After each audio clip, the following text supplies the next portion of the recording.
आशा करता हूं आप सब बहुत अच्छे होंगे। मेरा नाम है सिद्धांत अग्निहोत्री, स्टडी ग्लोस पे आपका बहुत बहुत स्वागत है। भैया देख लो, आपका पैसे से तो नहीं है, इन ऑपरेटिव अकाउंट्स की आज हम बात करेंगे। तो रिजर्व बैंक ऑफ इंडिया ने डायरेक्ट किया है कि देखो गाइडलाइंस दिए हैं यहाँ पे, बहुत इंपॉर्टेंट लेक्चर है ये और 1 जनवरी से लागू भी हो गई है।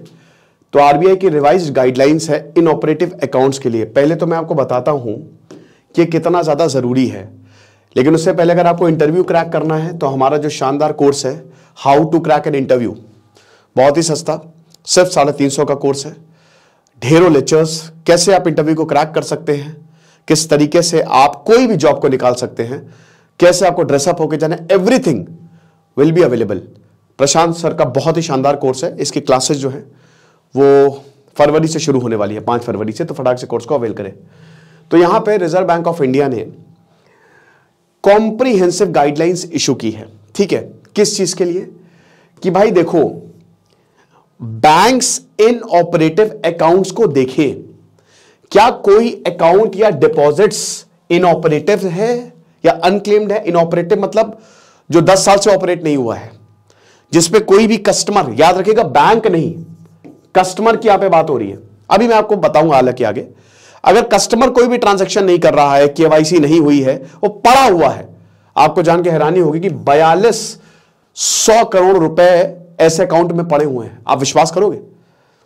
तो वो ही होते हैं अनक्लेम्ड या फिर इनऑपरेटिव। तो आरबीआई ने बोला है, आरबीआई की गाइडलाइंस अब बैंकों को ये करें कि आप भैया इनको रिव्यू करो, इसमें आप पीरियोडिक हर साल आप रिव्यू करो इसको, ये अकाउंट्स को जो इन ऑपरेट, जिसमें देखो बहुत सारे फ्रॉड होते हैं ऐसे अकाउंट्स में, इन अकाउंट्स के थ्रू फ्रॉड होते हैं। तो आप देखिए कि ग्रीवियंस रिड्रेसल मैकेनिज्म हो ताकि तुरंत कंप्लेंट्स को रिड्रेस मतलब यहां पे सॉल्व किया जाए। और स्टेप्स देखिए भाई, देखो कस्टमर को ट्रैक करो, कहां पे है वो, बताओ उनके बारे में कि भैया आप अकाउंट जो है वो हम नहीं ऑपरेट कर रहे हो। और अगर वो कस्टमर नहीं है तो जो उसका नॉमिनी है उसको देखो। ये बहुत ज्यादा जरूरी है ताकि अकाउंट का रीएक्टिवेशन हो, नहीं तो अकाउंट बंद करवाओ, है ना। तो इन ऑपरेटिव अकाउंट क्या होता है?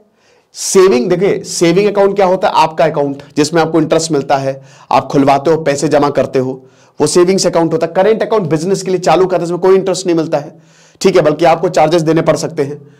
तो करेंट अकाउंट बिजनेस के लिए होता है बेसिकली। तो ये इनऑपरेटिव तब है जब यहां पे कोई ट्रांजैक्शन नहीं है। किसकी ट्रांजैक्शन?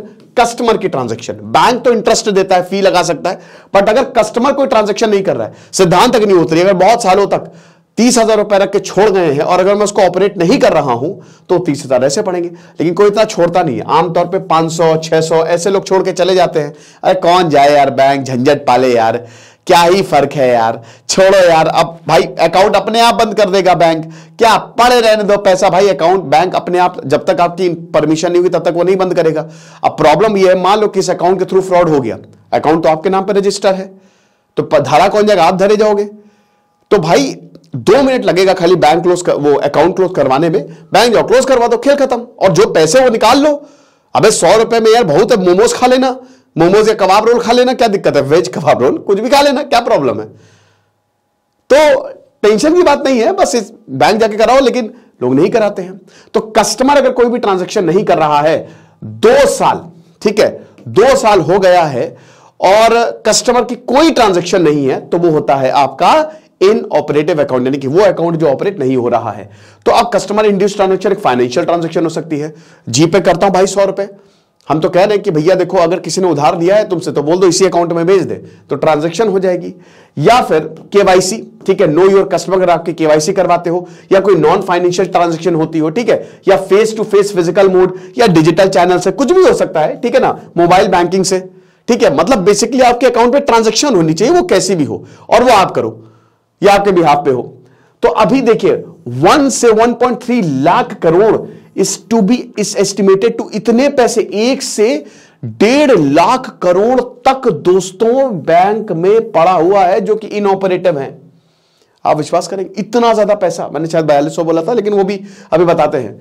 तो बैलेंस की अगर बात करते हैं, 10 साल से जो ऑपरेट नहीं हुए हैं, टर्म डिपॉजिट जो कि 10 साल से ऊपर हो गए, जो अभी तक क्लेम नहीं है, इसको अनक्लेम्ड डिपॉजिट बोला जाता है।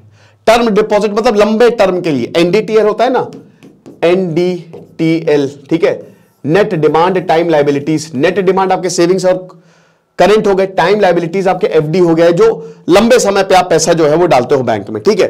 तो अगर 10 साल से ऊपर है, क्लेम नहीं कर रहे हो, तो वो अनक्लेम्ड डिपॉजिट हो जाएंगे, ठीक है। तो सरकार ने यही पार्लियामेंट को बोला है कि अनक्लेम्ड डिपॉजिट, वो तो इनऑपरेटिव तो छोड़ दीजिए आप, अनक्लेम्ड का 42,270 करोड़ रुपए पड़ा हुआ है मार्च 2023 तक।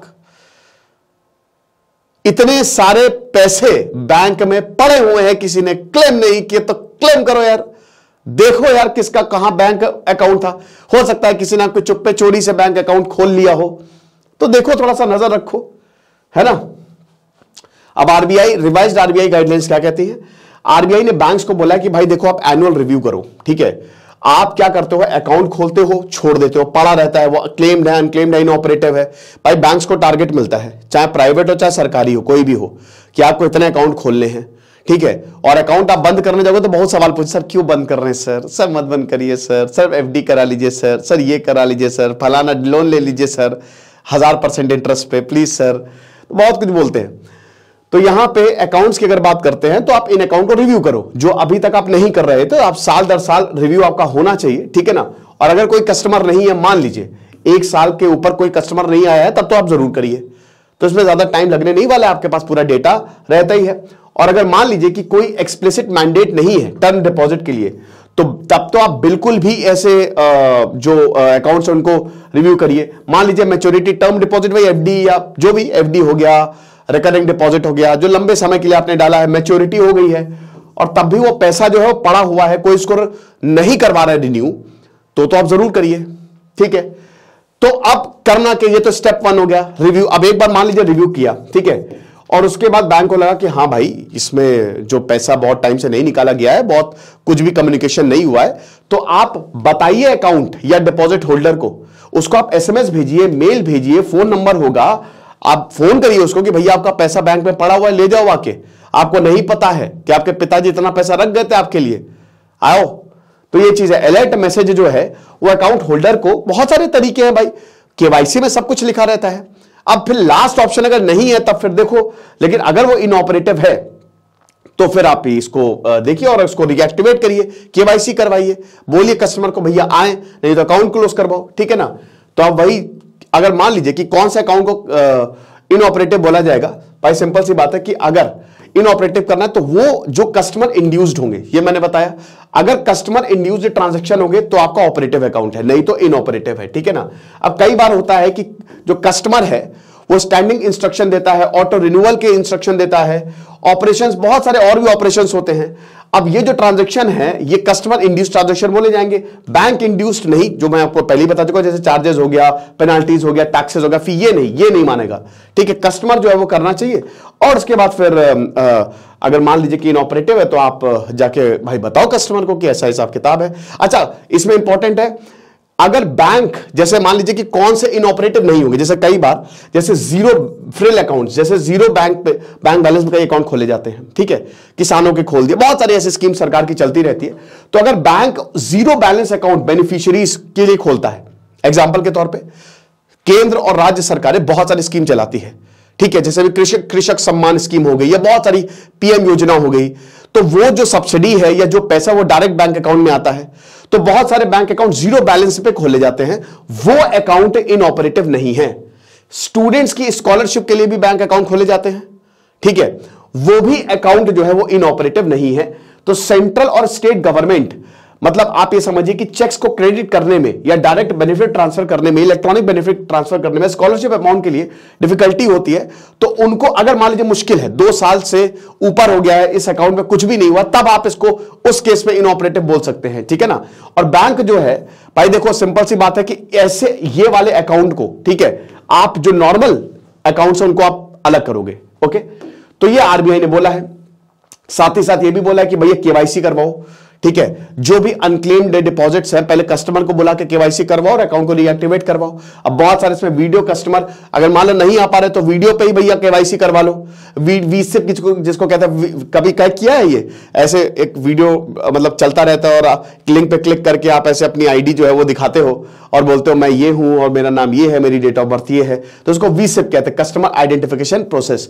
तो जो भी इनऑपरेटिव अकाउंट है बैंक तुरंत उसको जो है वो ऑपरेट करे। तो सबसे पहले क्या कोई पेनाल्टी लगती है या कोई, क्योंकि देखिए एक मिनिमम बैलेंस होता है, अगर आप मिनिमम बैलेंस मेंटेन नहीं करोगे, अलग अलग बैंक पे अलग अलग होता है, तो आपके ऊपर पेनाल्टी लगेगी, ठीक है ना।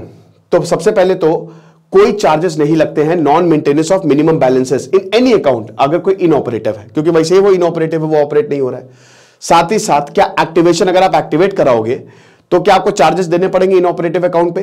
भाई कोई भी चार्जेस आपको नहीं देना पड़ेगा, तो आप कभी भी जाकर एक्टिवेट करवा सकते हो। क्या बैंक इंटरेस्ट देगा जो अकाउंट इनऑपरेटिव है? फर्क नहीं है, आपके 10 लाख पड़े 12 लाख पड़े हैं, बस वो इनऑपरेटिव है, यानी कि आपने कोई ट्रांजैक्शन उसमें नहीं किया है, तो इंटरेस्ट जो है वो बिल्कुल दिया जाएगा। समझ रहे हो? तो ये कुछ सवाल थे जो जवाब दिए, और आरबीआई की गाइडलाइंस बड़ी इंपॉर्टेंट है। बाकी आप हमारे इंटरव्यू के कोर्स को जरूर अवेल करें। तो थोड़ा सा ध्यान दो भाई, पैसे बड़ी मुश्किल से कमाए जाते, उसको ऐसे मत छोड़ो। कुछ नहीं पढ़ते रहे। जैसे सिद्धांत अग्निहोत्री साइनिंग ऑफ।